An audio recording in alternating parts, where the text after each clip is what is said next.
The first time I saw her there, lying on the ground like just another shadow in the city, I felt something inside me break forever.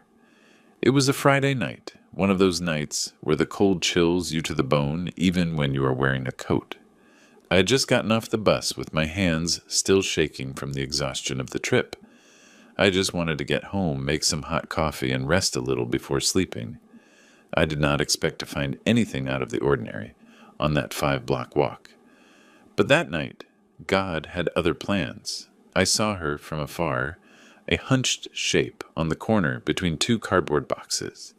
She did not move, she did not speak, she did not ask for help. At first I thought she was just another homeless person like so many who sadly populate the streets when night falls. But something made me look twice. I do not know if it was the hair long, dark, and familiar, or the way she had her arms tucked against her chest, like she did when she was a little girl and felt cold. I approached slowly with my heart beating so loud I could hear it in my ears. When I was less than 6 feet away, my world collapsed. It was my daughter, my little girl, my blood lying on the street as if she were worth nothing. "Oh my God," I whispered, feeling my legs fail me. "Sarah, Sarah, what are you doing here?" I knelt beside her, although my knees protested at the clumsiness of my movements. Her face was dirty, marked by the dust of the street. Her skin was cold, her lips cracked. Her clothes were worn out and torn in several places. One sneaker did not belong to her. It looked too big. The other was barely a piece of sole held together by 2 threads. I touched her shoulder carefully. "My love, wake up, please." She opened her eyes slowly as if she struggled to remember where she was. When her gaze focused on me, a mixture of surprise, shame, and relief crossed her features. "Dad," she whispered with a broken voice, "what are you doing here?" I could not speak. My throat closed up in a way I had never felt before. I just took her by the arms and hugged her. She cried against my chest, weak, exhausted, as if she had not done so in years. My hands shook as I stroked her hair, trying to understand how it was possible that my daughter, the same one I had raised with so much love, was sleeping on the street like a stranger abandoned by the world. "Get up, honey," I managed to say at last with a ragged voice. "We are going home right now. You are not staying here 1 second longer." She trembled when she tried to stand up. We had to do it little by little, leaning on me like she did when she was small and was afraid to walk alone on stormy nights. Her body was so light, it worried me. How long had she gone without eating properly? How many nights had she slept like this, exposed to the cold, to the danger, to the indifference of people? "Dad," she said again, almost in a whisper. "He left me with nothing." Her voice broke pronouncing that sentence, and I understood everything. I did not need to hear more to know who she was referring to. Her husband. The same one I never fully approved of. The same one she defended so many times. The same one who convinced her that I was too protective. The same one who promised to take care of her. And he destroyed her. But it was not the time for questions. It was not the time for guilt. It was the time to take her home and protect her. I helped her walk the few blocks to my house. Every step seemed to weigh a ton. She cried in silence. I did too, although I did not let her see me. When we entered, I wrapped her in a warm blanket and sat her on the sofa. I made her hot soup, the same recipe I always made her when she was sick as a child. She barely had a few spoonfuls before falling asleep, defeated by exhaustion. I stayed watching her for a long time. My daughter, the same one who once dreamed of building a family, was there sunken, broken, stripped of everything by the man who swore to love her. And then rage invaded me, a dense, deep rage like a fire growing in my chest, but also a pain that made me tremble. While I watched her sleep, I understood that I could not stay still. Not this time. Not after seeing what I saw. I had to do something. I had to confront that man. I had to take back what he had taken from her. While I made a cup of tea to stay awake, my mind began to weave a plan. A plan that had nothing to do with violence, but with dignity, with justice, with fatherly love, with everything he never had for her. And while the clock struck 3 in the morning, I took my phone and looked up the address of the new apartment where he lived with his mistress. There, in an elegant building surrounded by luxuries that did not belong to him, slept peacefully the man who had left my daughter sleeping on the street. But before we continue, I would like to know if you subscribe to the channel William's Revenge Stories, and if you liked the video. This helps me see that you support me and enjoy my stories. Now let's continue. That night, sitting next to my daughter while she slept, I decided that the next day I would go look for him. I did not know exactly what I would do when he opened the door, but I did know one thing. Never in his life would he forget what was about to happen. When I woke up, it was almost 9 in the morning. I had slept in the dining room chair with my head resting on my arms. I did not remember at what moment sleep had overcome me, but I did remember every detail of what I had seen the night before. My daughter was still there, curled up on the sofa, wrapped in the blanket I had put on her with soft breathing, and her face still marked by fatigue. I approached slowly and watched her. That fragile peace I saw in her expression did not match the reality she had lived. And while I watched her sleep, a thought hit me with the force of a hammer. My daughter was missing from my life completely for 2 years, and I never imagined she was like this. It hurt me. It went right through me. It destroyed me on the inside. I made coffee in silence without making noise so as not to wake her, but not even 10 minutes passed when I heard her move. She sat up slowly, as if her body still felt heavy. When she opened her eyes and saw me, she smiled, but it was that broken smile, as if she struggled to remember how to do it. "Good morning, Dad," she whispered. I went over and sat next to her. I did not want to pressure her, but I knew she had to talk. She knew it too. "Do you want to eat something?" I asked, to give her time. She shook her head. "No, I just need to tell you what happened." I took a deep breath. I nodded. "I am here, honey. Tell me everything. Do not be afraid." She squeezed her hands together. Trembling slightly, her eyes looked down, avoiding mine. And then she began. "Dad, he sold the house without telling me anything. I found out when the new owners arrived and asked me to leave. He was already living with her with the mistress, and I did not have anywhere to go. I felt a wave of heat run through my chest. Pure fury, absolute indignation. How could he do that to you?" I managed to say with difficulty. She shook her head. "Because he was always like that, Dad. I just hid it all, so you would not suffer. He manipulated me. He made me believe that if I told you something, it was going to cause you a heart attack, that you could not handle it, that it was better to leave you alone." I listened to her in silence, feeling my heart tighten. "But that is not the worst part," she continued, and her voice broke. "When he left with her, he left me without money. I had temporary jobs, but it was not enough for anything. I slept at friends' houses, but it did not last long. Later in cheap motels. In the end, I ended up on the street. I just could not take it anymore." I took her hand. Her hand was cold, but her pain burned. "Why did you not come home?" I asked, almost in a whisper. She began to cry. "Because I was ashamed, Dad. I was ashamed that you would see me like this defeated, and because he kept repeating that you were better off without me, that I was a burden, that if I came back to you, I would ruin your life. I believed him. I was a fool." I lifted her face gently so she would look me in the eyes. "Listen to me well," I told her with a firm voice but trembling with emotion. Never have you been a burden.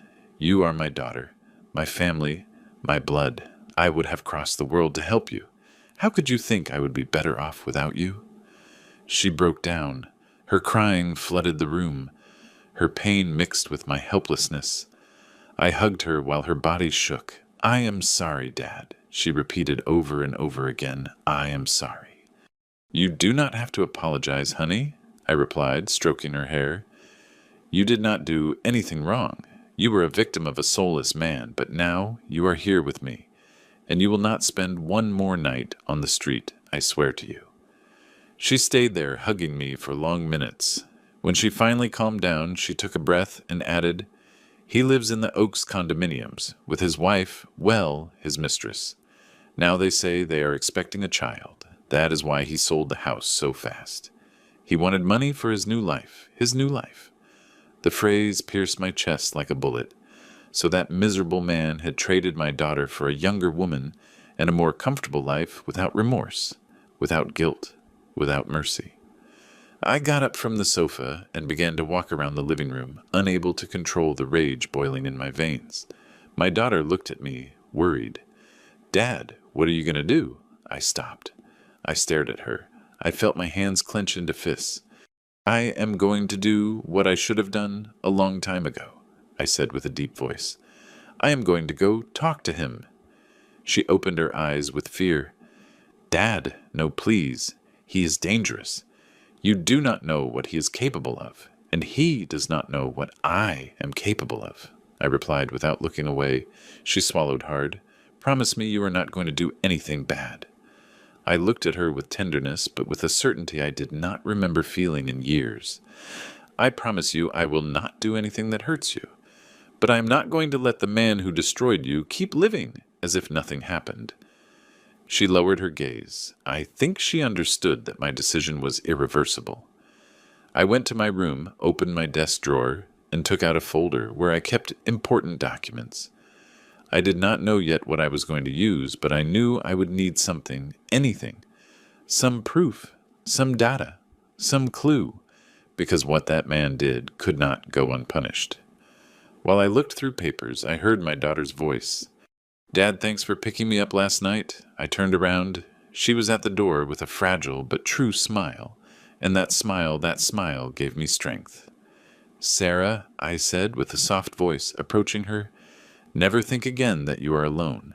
I hugged her one more time, and that morning, while the sun was just beginning to peek through the window, I knew with certainty that the next day I would be looking into the eyes of the man who destroyed her life, and that he would never forget what was about to happen. I slept little that night, actually almost nothing.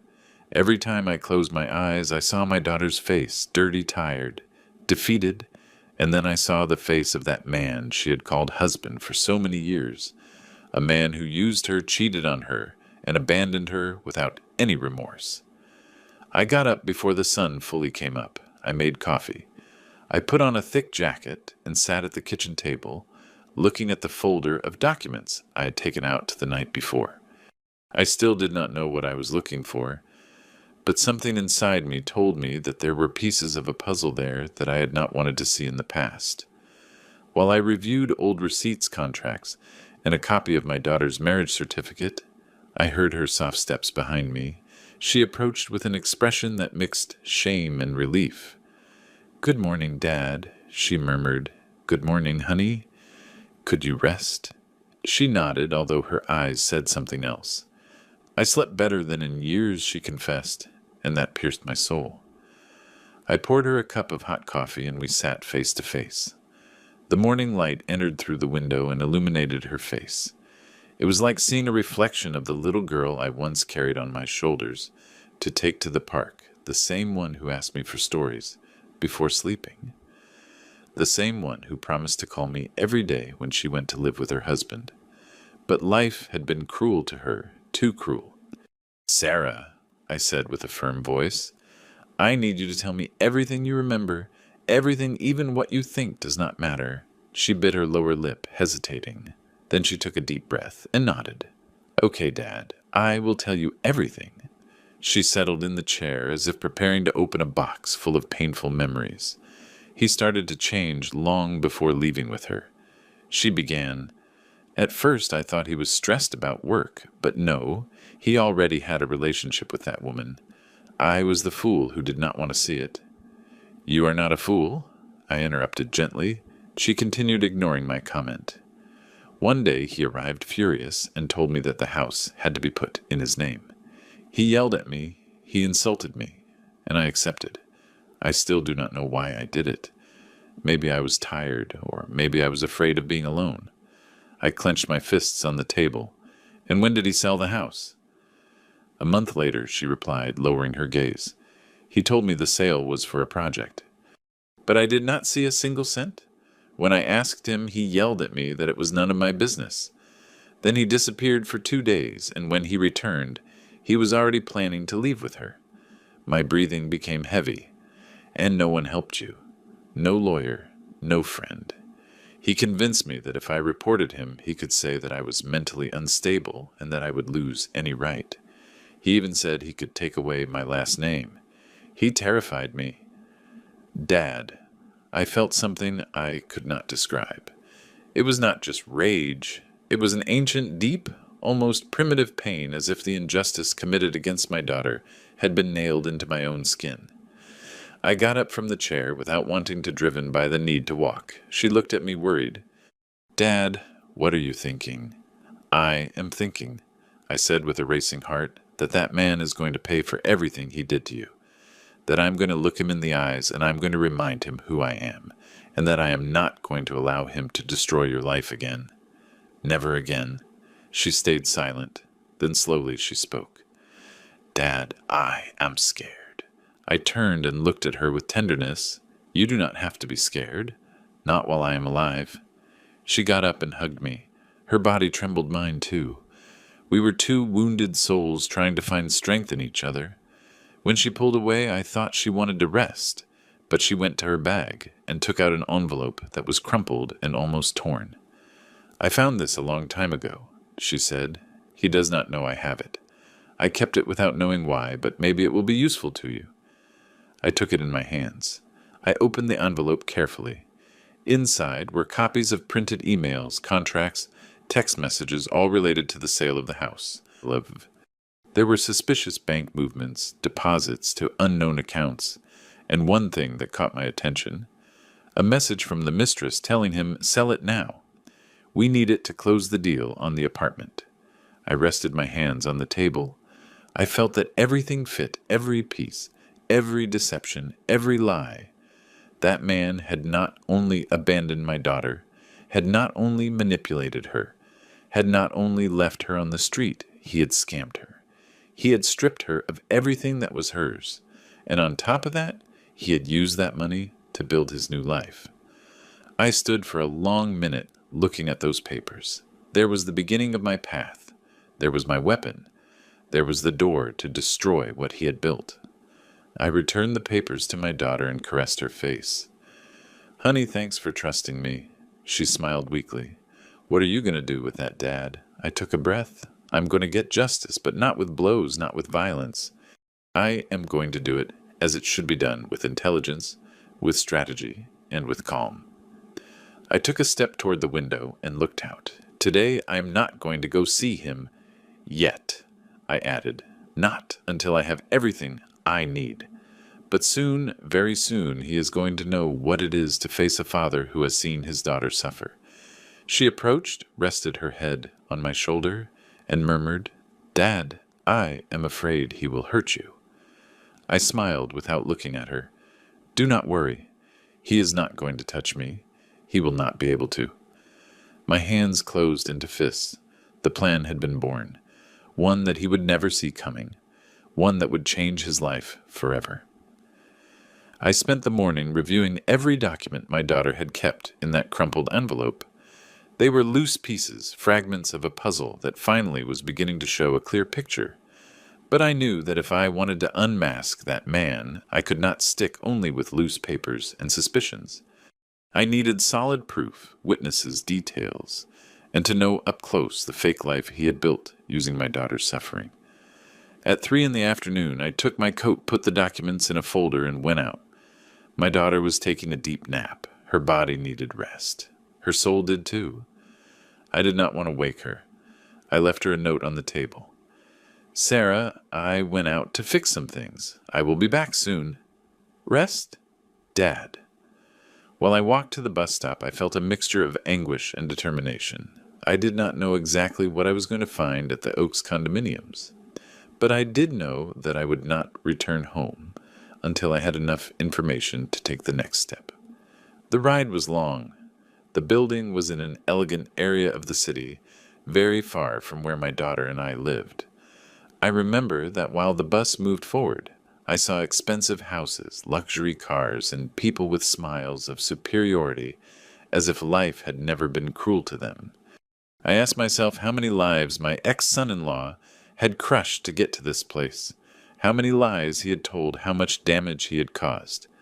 When I got off the bus, the building appeared right in front of me. It was imposing. A modern building with a glass facade, with impeccable gardens, and a security gate that looked more like a wall.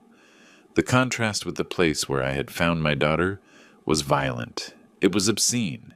It was insulting. I walked toward the entrance with a firm step, although inside I carried a sea of emotions. A guard approached immediately. "Good afternoon, sir. Who are you visiting?" he asked with a polite but distant tone.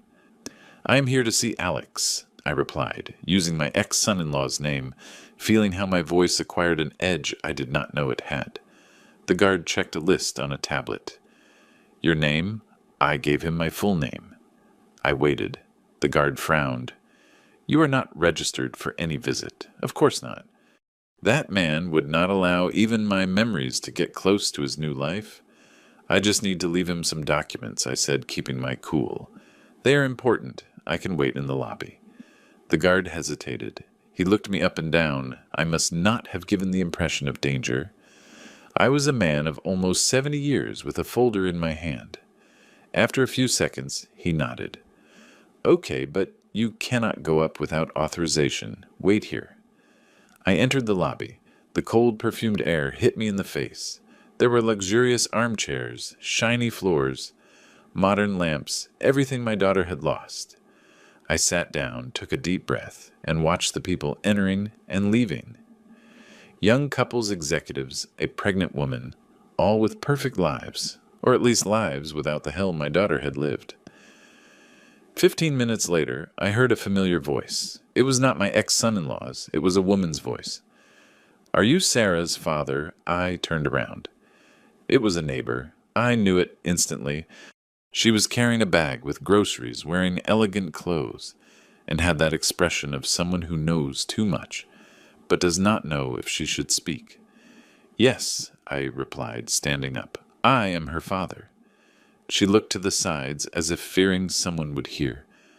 I saw her a long time ago, before she lowered her voice, before he left her. Your daughter came here a lot crying. He yelled at her in front of everyone. Once he pushed her in the hallway. My heart stopped. "He pushed her?" I asked, feeling a wave of fury. "Yes," she said with a frown. "I reported it to the administration, but he said she just tripped. And since he is friends with the supervisor, well, you know how this works." I did not know whether to thank her or cry. My daughter had suffered more than I imagined. "And do you know if he lives here with her?" I asked. The neighbor lowered her gaze. "Yes. She came to live here even before he separated from your daughter. Many people knew.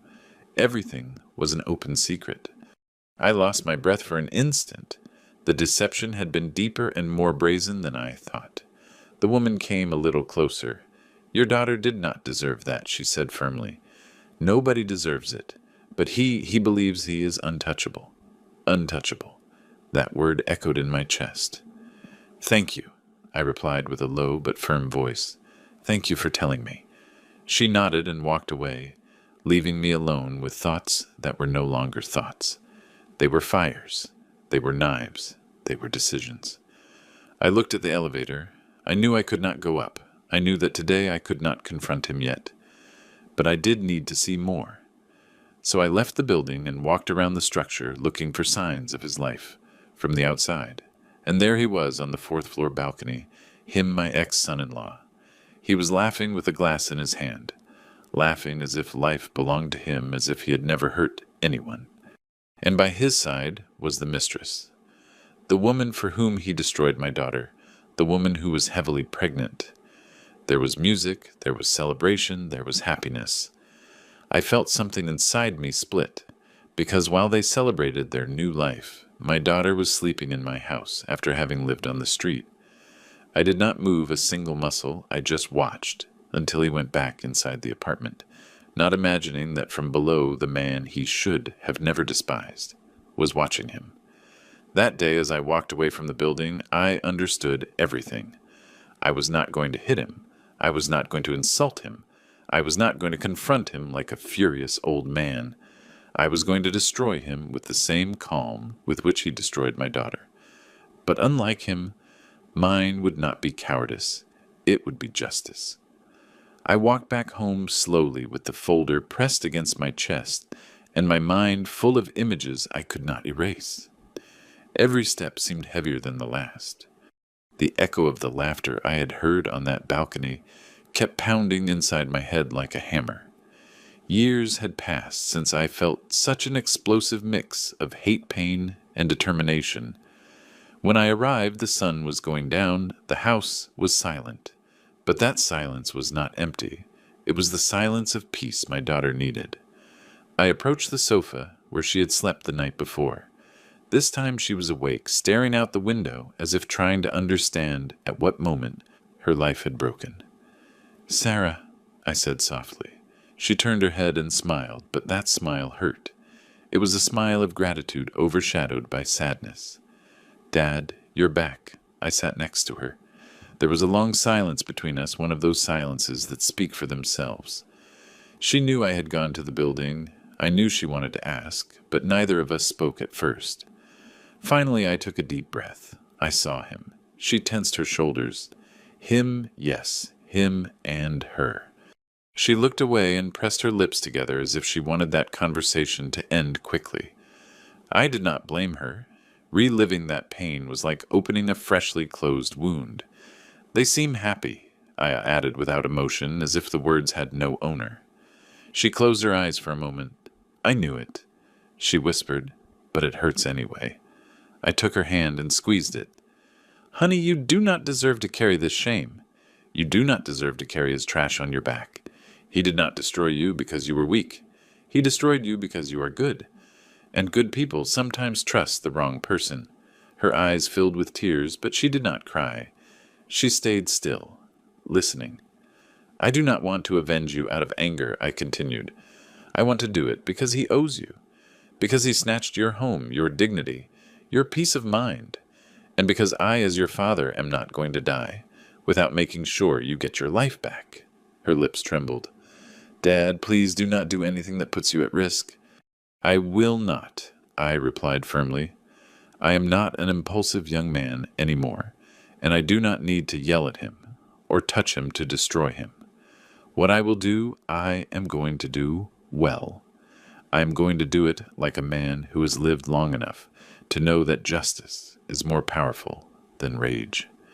She stayed looking at me for a long time, as if she were trying to recognize herself in my words, or perhaps trying to recognize the father she once thought invincible. "Dad, I love you," she said, breaking a little.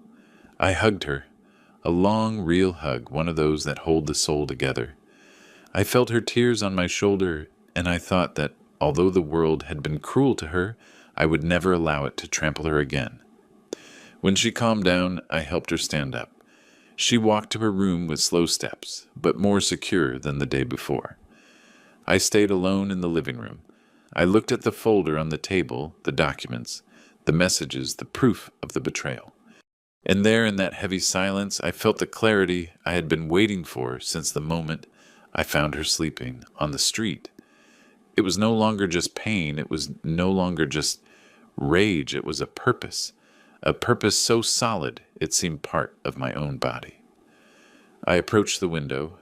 Night had already fallen. The streetlights illuminated the solitude of my home. I thought about my daughter sleeping safe under a roof again. I thought about the man who had destroyed her and who now lived like a king. I thought about the woman accompanying him about her pregnancy, about the perfect life they had built on lies. And without realizing it, I spoke in a low voice. "Tomorrow I will start. But before continuing, I would like to know if you subscribe to the channel and if you like the video. This helps me see that you support me and enjoy my stories. Now let's continue." I took the folder and opened it once more. Every document was a seed of truth. Every message was a crack. Every signature, every date, every printed conversation was a knife I could sink with surgical precision. I did not need violence. I did not need threats. I did not need to risk my freedom or my integrity. I just needed to organize it all, and then I knew what I had to do. I began to classify the papers by dates, then by type, then by legal relevance. I took out an old notebook I kept in the drawer, that one where I wrote down household expenses, birthdays, and reminders. That day, that notebook became my weapon. There I traced the first lines of the plan. A slow plan, a cold plan, a plan impossible to stop when it started rolling. My ex-son-in-law had a weak point, one he had not noticed until that moment. The mistress did not know that the house he sold belonged to my daughter. She did not know it was bought with mutual effort from both of them. And above all, she did not know that he committed fraud by putting the property in his name through emotional manipulation and threats. The walls of that luxurious apartment were built on a secret that only I could destroy. I closed the folder. I breathed deeply. I looked at the clock. 10 at night. My daughter was sleeping peacefully in her room. I, on the other hand, was awake, more awake than at any other moment of my life, because I knew something with absolute certainty. Tomorrow would be the beginning of the end for him, and the beginning of a new life for my daughter. I slept barely a few hours, but I got up with a clarity I had not felt for decades. The sunrise entered through the window like a golden line, splitting the darkness of the bedroom in two. I dressed slowly with the solemnity of someone preparing for something inevitable. I washed my face, combed my gray hair, and looked in the mirror. I did not see an old man. I saw a father. I saw a protector. I saw someone who had gotten tired of life taking away what he loved. I took the folder with the evidence and put it in my leather briefcase, the one I used many years ago when I still worked. Before leaving, I passed by my daughter's room. She was sleeping deeply, breathing with a rhythm I had not heard since before her marriage. I watched her for a moment. I adjusted a blanket over her shoulders. "Today I start giving you your life back," I whispered, without her hearing me. I left and closed the door carefully. The road to the condominiums. The Oaks felt different this time. There was no anguish or uncontrolled rage, only determination. Every step was a silent declaration. I am coming for you, for what you did, for what you destroyed. When I arrived, the guard recognized me. He took a deep breath, as if he already sensed the storm I brought with me. "Good morning, sir," he said with certain discomfort. "I am here to see Alex," I replied bluntly. "Let me call," he stammered. "No," I interrupted, staring at him. "Do not call. I'm going up." The guard hesitated. He looked toward the booth. He looked toward the building. He knew he could not stop me without causing a problem. Finally, he gave in. "He is on the 4th floor, apartment 4B. I nodded, storing the address in my memory as if I had waited for it all my life. I passed the turnstile and entered the lobby. The elevator took ages to open, but once inside, the metallic silence felt like a solemn preamble. I watched my reflection in the doors, a man with eyes full of a fire that no one could put out. When the doors opened, the hallway was empty. I advanced slowly, feeling every heartbeat in my chest like a drum announcing battle. In front of door 4B, I stopped. I breathed. I organized my ideas. And I knocked. At first, there was no answer. I knocked again, harder. I heard steps. Familiar steps. Steps my daughter must have heard thousands of times approaching her to hurt her. The door opened slowly, and there he was. My ex-son-in-law, younger than me, physically stronger. More arrogant than ever. He was wearing expensive sportswear. He had an arrogant smile. Until he saw me, his face changed. The smile died. His eyes widened with a mix of surprise, annoyance, and fear. "You," he spat the word as if I were a plague. "What are you doing here?" I did not answer immediately. I watched him carefully without rushing. He got uncomfortable. "You have no business in my house," he added, trying to recover his tone of superiority. "I came to talk to you," I said finally, "and I am not leaving until I do." He let out a short, nervous laugh. "Talk about what?" "About your daughter." "She brought what happened on herself. I am not going to be responsible for a useless woman incapable of supporting herself. There I felt it." My stomach turned. My blood boiled, but I did not raise my voice. I did not move forward. I did not touch him. I just took a deep breath. "I am going to repeat this only once," I said, with icy calm.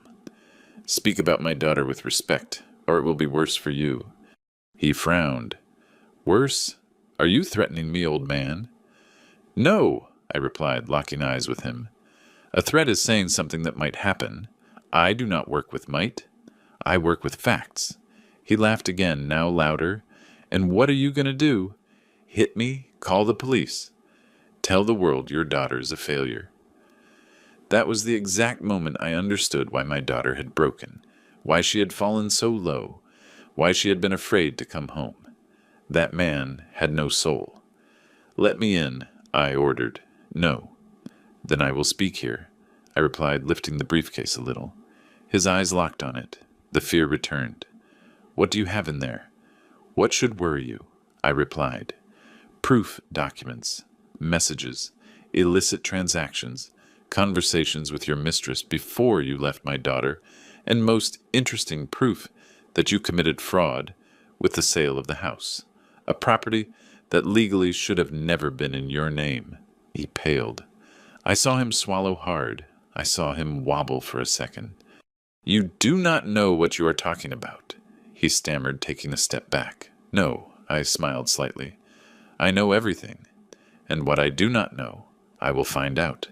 Today I came to warn you. Tomorrow I will not warn anything."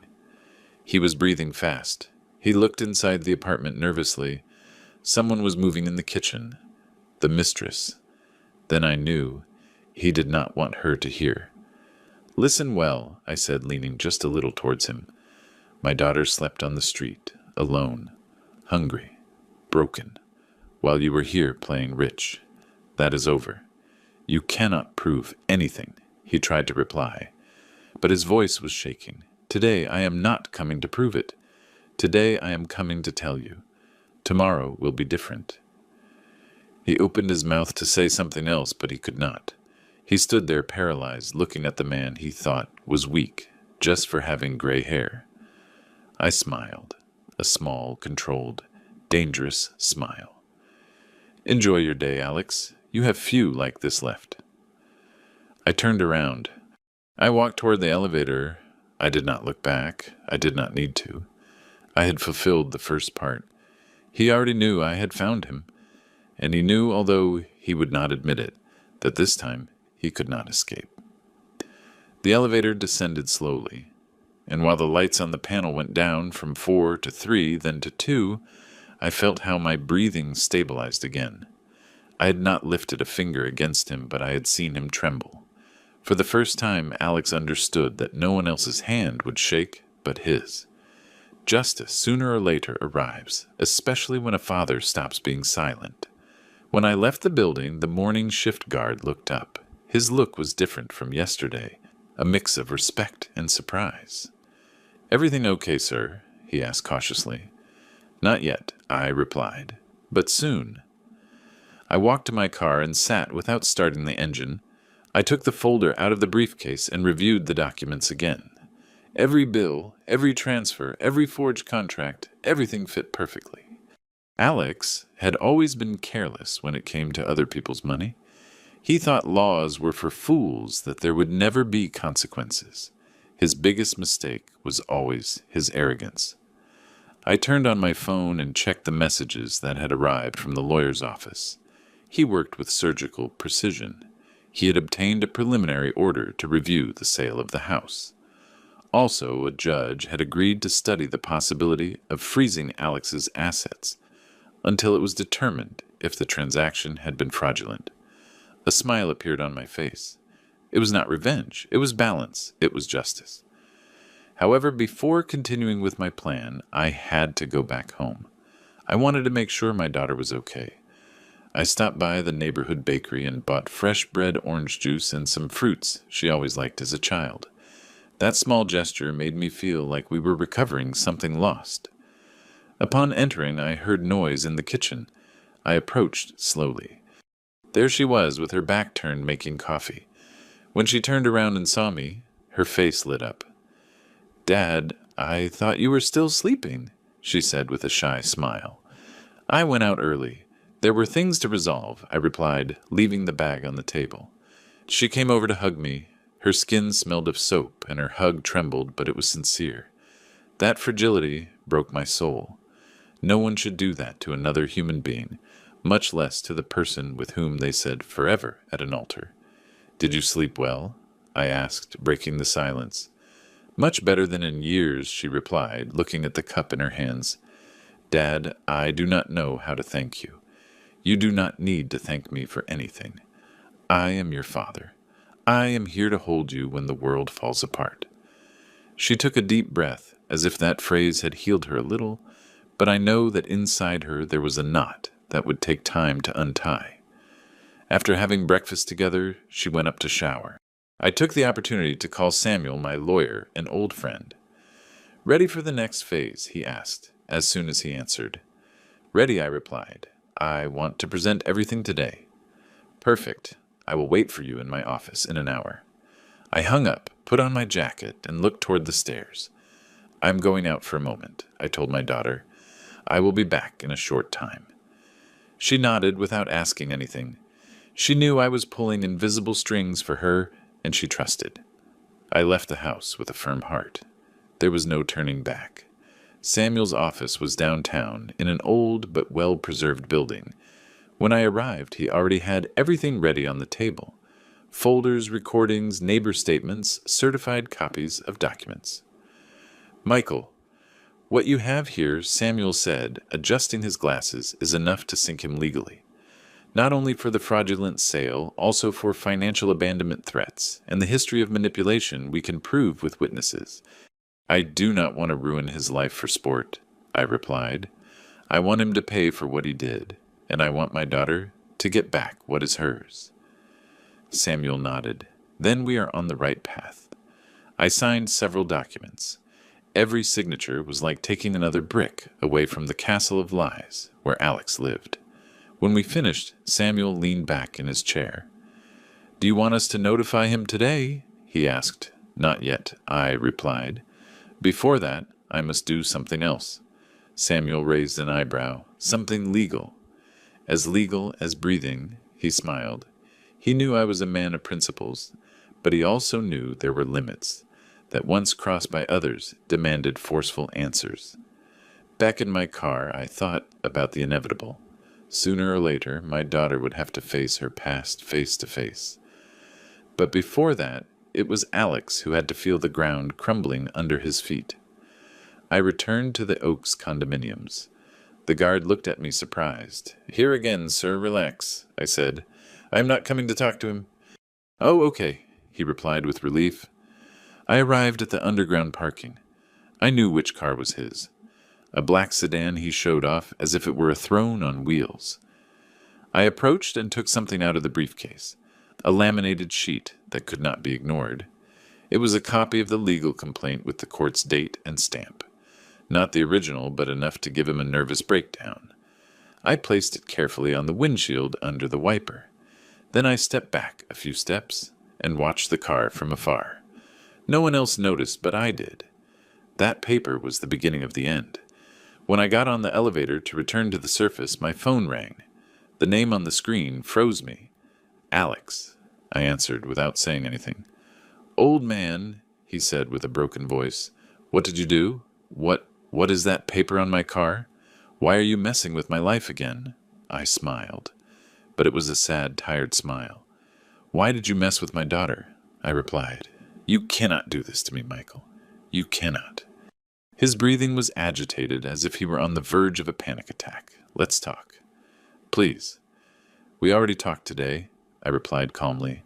Wait. Do not hang up. But I hung up. The elevator opened its doors. I went outside. I breathed the fresh afternoon air. My war was not of blows. It was of truths. And he had just received the first one. That afternoon, after hanging up the phone, I stayed a few seconds looking at the black screen. It was strange. For years, Alex had believed himself invincible, unreachable, untouchable. And now, with just a paper under his car's windshield, his voice broke like that of a scared child. I put the phone in my pocket and began to walk toward the exit of the condominium. It was time to return to my daughter, but it was also time to prepare the next move.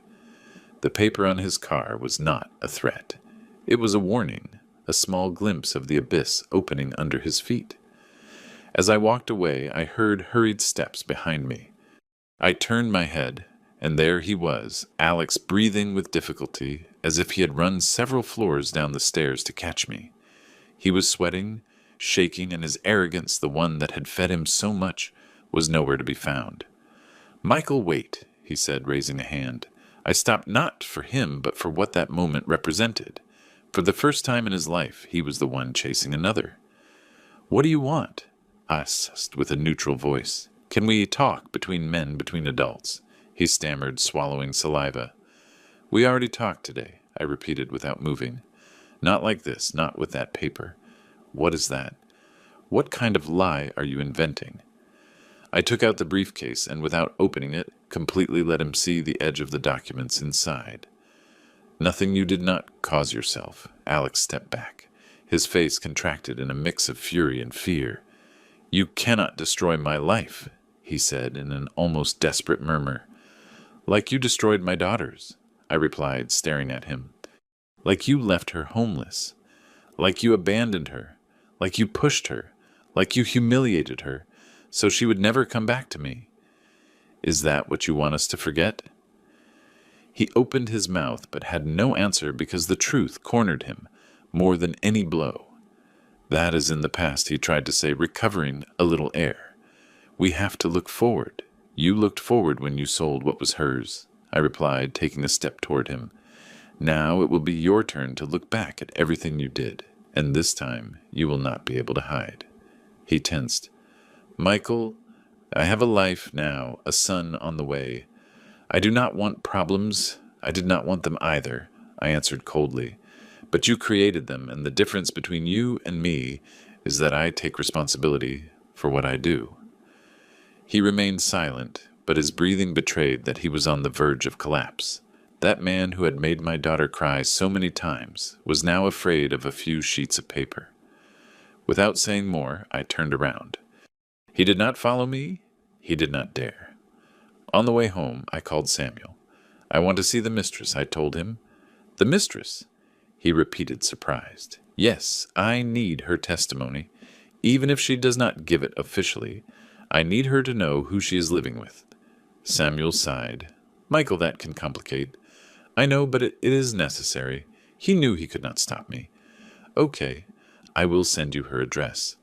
My phone vibrated seconds later with a message. Address, apartment number, full name. Upon arriving home, my daughter was sitting at the table, reviewing an old notebook. When she saw me enter, she gave me a soft smile. "Dad, you did something right?" I nodded. The first step. She did not ask more. She did not want details. Maybe she was afraid to hear the truth. Or maybe she trusted me more than any explanation. We ate together, a simple meal but full of something we had not felt in a long time. Hope. After dinner, I accompanied her to her room. I said good night and waited for her to fall asleep. When I knew she was resting, I took the briefcase again. It was time to continue. The mistress's address was in another elegant neighborhood, a smaller building but equally expensive. I arrived near 9 at night. The doorman stopped me. "Who are you looking for?" "Ashley, Ashley," I replied, using her first name. He checked a list. "Who are you?" "An old acquaintance." I did not lie. I had seen her next to Alex more times than I would have liked to remember. The doorman hesitated a moment. Then he called the apartment. He spoke in a low voice. He hung up. "You can go up," he said finally. When I reached the apartment door, I heard a female voice on the other side. "Who is it I am, Michael?" I replied. "Sarah's father." There was a silence, long, tense, deep. The door opened a few inches. Ashley was there with her hair tied back, swollen eyes, and an elegant robe. Her rounded belly showed her advanced pregnancy. "Come in," she said finally, opening the door completely. I entered without taking off my jacket. Ashley sat on the sofa, with a hand resting on her belly. I know why you came, she said without looking at me directly. Oh, really? I replied. Alex called me. He is scared. I sat in front of her. He should be, I replied calmly. She sighed and finally looked me in the eyes. He told me that you want to ruin him. He ruined himself alone, I said, without blinking, and he dragged my daughter with him. I'm just putting things in their place. She lowered her gaze. She looked nervous. She looked tired, and for the first time she looked lost. Michael, she said, in a low voice, I did not know that he had left Sarah on the street. He told me that she abandoned him, that she was crazy, that she was violent, that she deserved nothing. And you believed him? I asked, leaning forward. Her eyes filled with tears. Yes, she admitted, trembling. And now, I do not know what to believe. I took the folder out of the briefcase. I put it in front of her. Believe in this, I told her. She opened the folder, looked at the documents, read the messages, the dates, the proof. Her face changed with every sheet. Her breathing accelerated. Her hands shook so much she almost dropped the papers.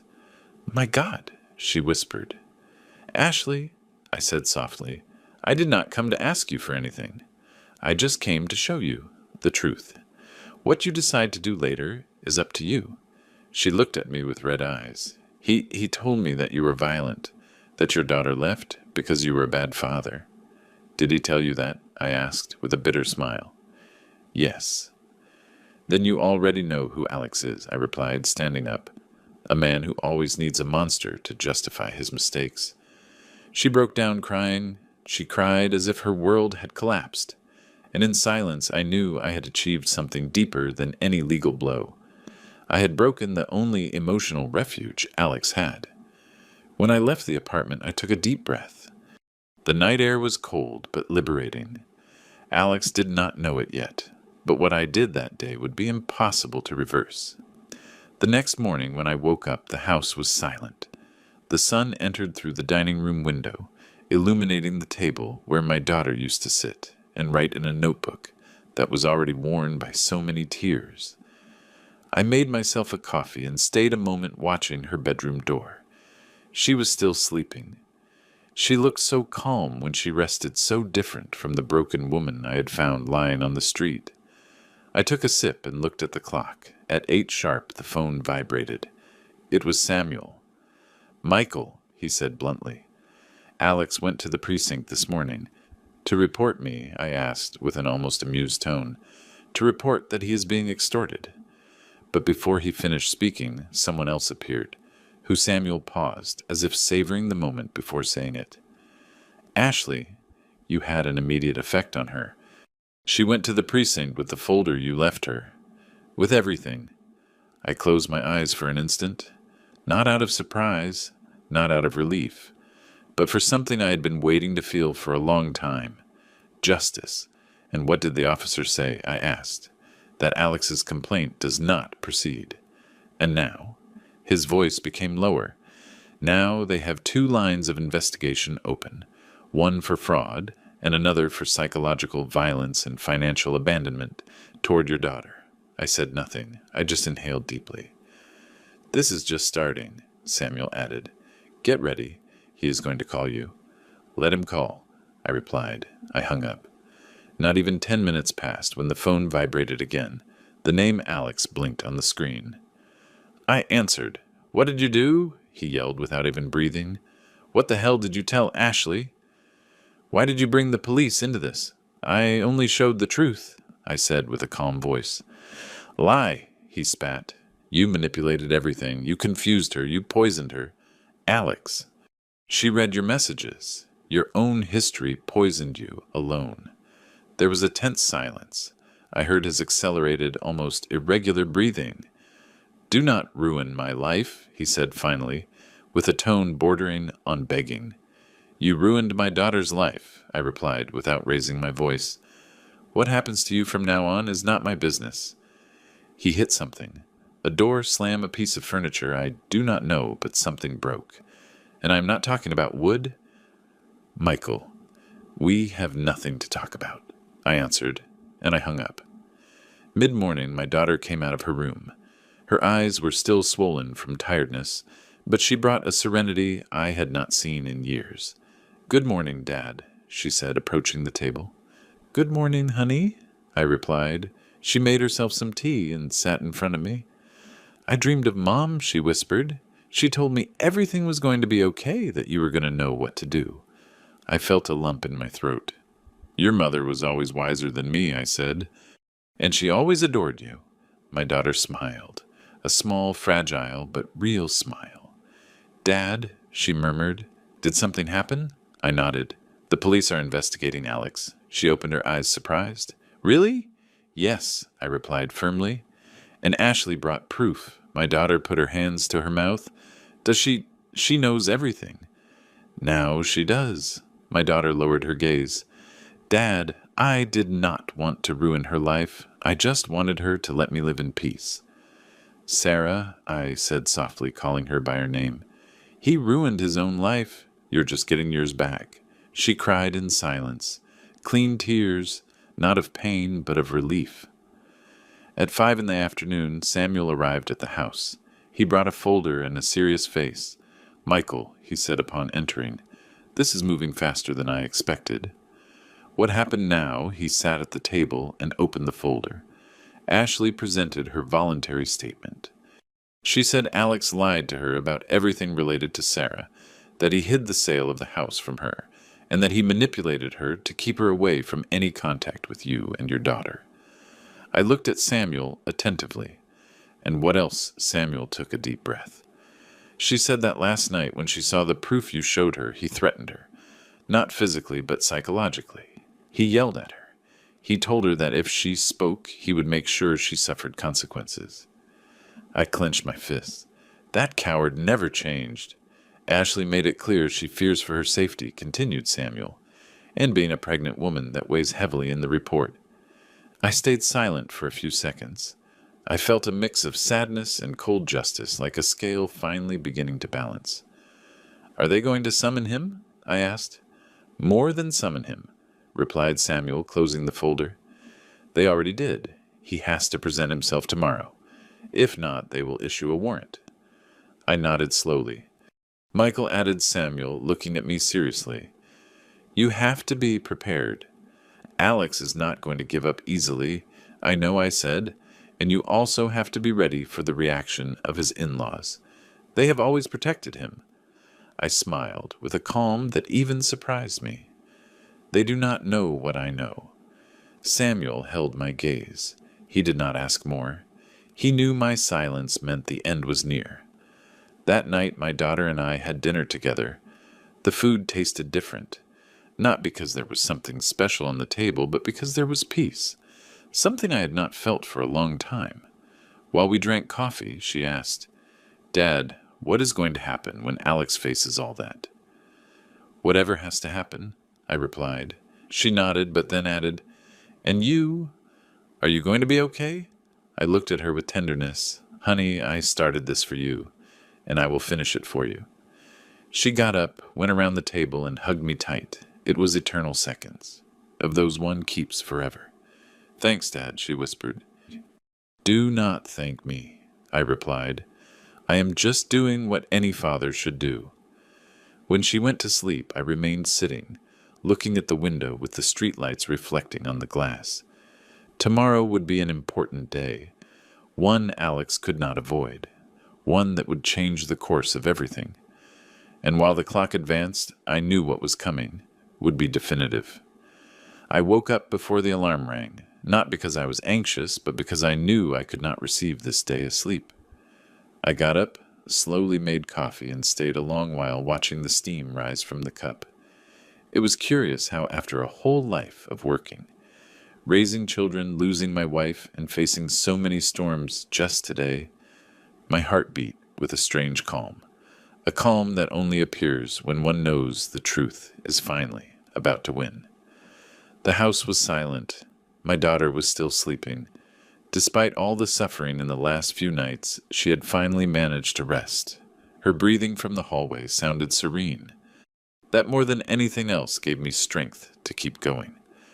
At 8:30, sharp Samuel arrived. He did not knock in a hurry, but with that firm and secure knock, as always. "Ready?" he asked upon entering, more than ever. Samuel brought 2 folders, his briefcase, and the serious gesture of a man who knows hard endings and also just ones. "Today Alex must present himself at the precinct," he said while pouring himself a coffee. "And believe me, it is not going to be a simple encounter." I nodded. "And Ashley?" I asked. "She has been there since early," he replied, "and she is not alone. Her mother is accompanying her." That surprised me. The mother Samuel smiled barely.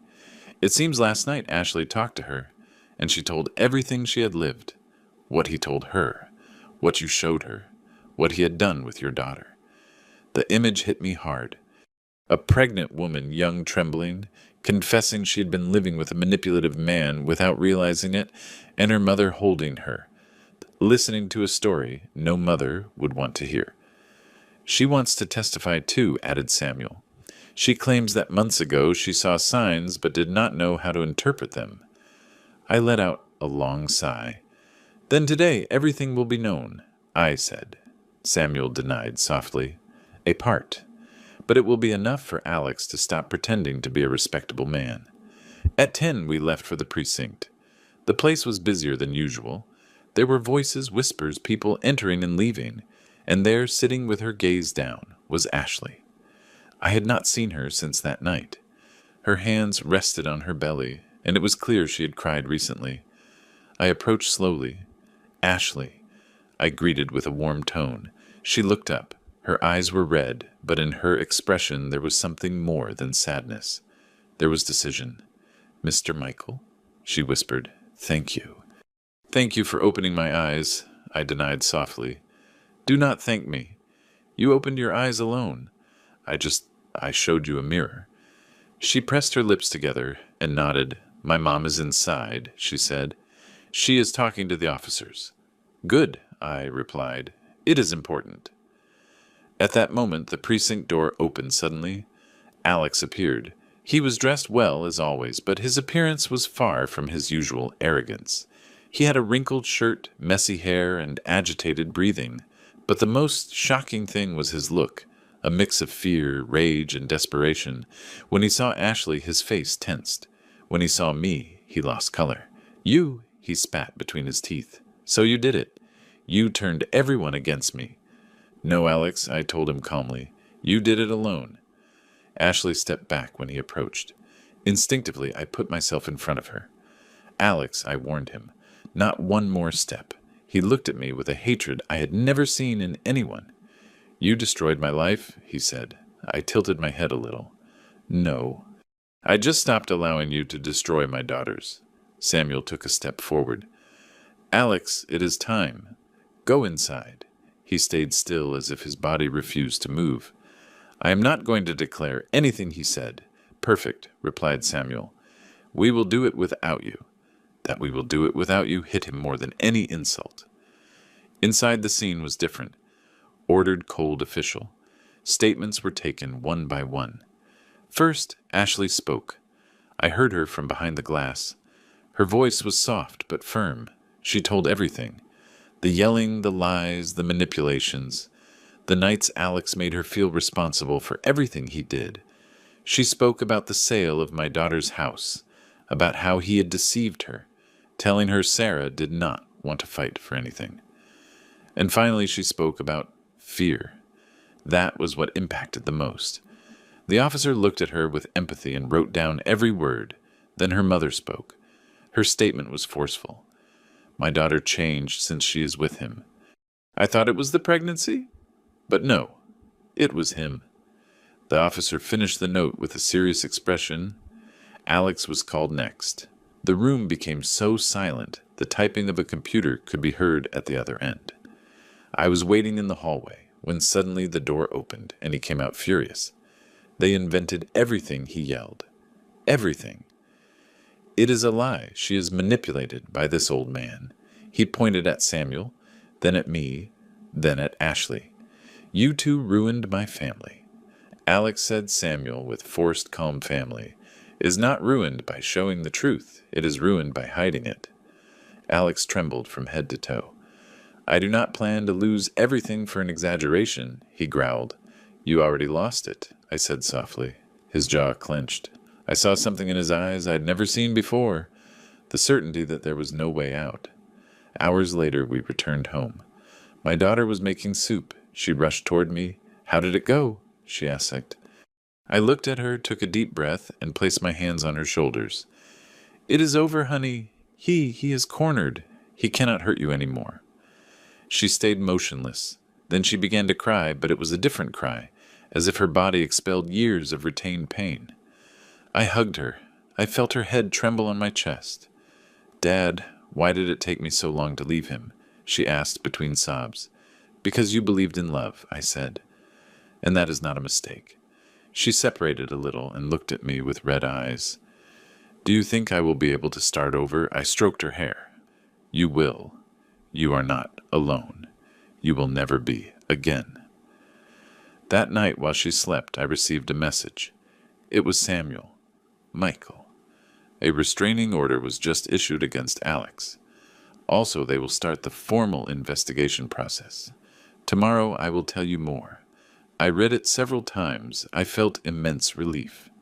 Not because I wanted to see him sunk, but because for the first time in years, my daughter could lift her head without fear.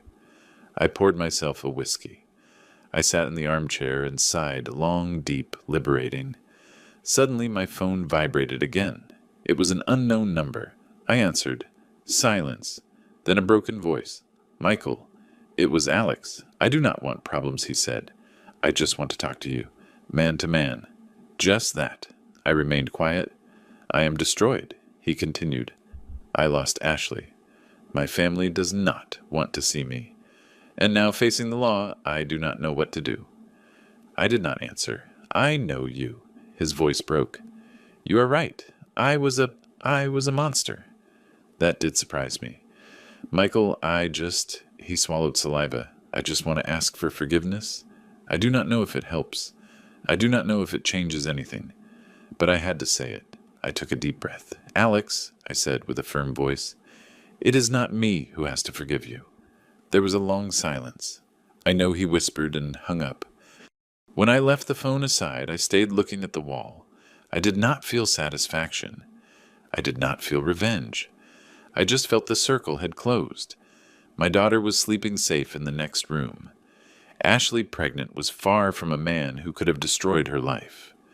Alex, for the first time, was facing the real consequences of his actions, and I could sleep without the feeling that I was failing my wife's memory. I finished the whiskey. I turned off the light, and while I went up the stairs, a certainty accompanied me. We had survived, and tomorrow would be better. There are moments in life that seem to steal your air, but there are also others that give it back to you. Today, sitting at the table where my wife and I shared so many memories, I look at my daughter asleep on the sofa, hugging a blanket, breathing calmly, and I understand that it was all worth it. I never imagined I would have to rescue her from such a deep fall. I never thought I would find her sleeping on the street, with the same clothes she one day left her house with, believing that love was enough to be happy. That day I felt my heart breaking. But I also understood that a father never stops being a father, not when his child grows up, nor when life goes wrong. In these months, I have learned that justice is not always fast, but when it arrives with a force that changes everything. My daughter has started therapy. She is rebuilding her self-esteem, and she has returned to looking in the mirror without shame or fear. And I have returned to feeling that I still have something to offer this world, even though I am close to turning 70. Regarding Alex, I do not hold a grudge. I do not need it. Life itself has taken charge of showing him that actions have consequences. He lost more than a house or a position. He lost the mask with which he deceived so many, and although he asked me for forgiveness, he understood that forgiveness was not mine to grant. It was my daughter's, and she someday will decide what to do with that wound. But the most important thing is not what he lost, but what we gained. My daughter recovered her freedom, I recovered my family, and this time I do not plan to let go. Every morning I see her wake up stronger, firmer, more herself, and when she smiles at me, I remember that even in the darkest nights, there is always a sunrise, waiting. I am a simple man, an older man, a man who made mistakes, but who also learned to get up. And if I can say something, after everything I lived, it is this. It is never too late to rescue who you love. It is never too late to start over. It is never too late to choose yourself. I am Michael, and this was my story. Before saying goodbye, I want to talk to you who are on the other side of the screen. Did you subscribe to the channel? If this story touched your heart, your subscription shows me that you like this content and that you want to hear many more stories like this. Leave me a like that. Helps me a lot to keep creating stories that reach the soul. Write in the comments what you thought of this story and what you would have done in my place. I love reading your opinions and your experiences, and tell me what city you are watching us from. I like feeling that we are connected, regardless of the distance. Thanks for joining me until the end. See you in the next story.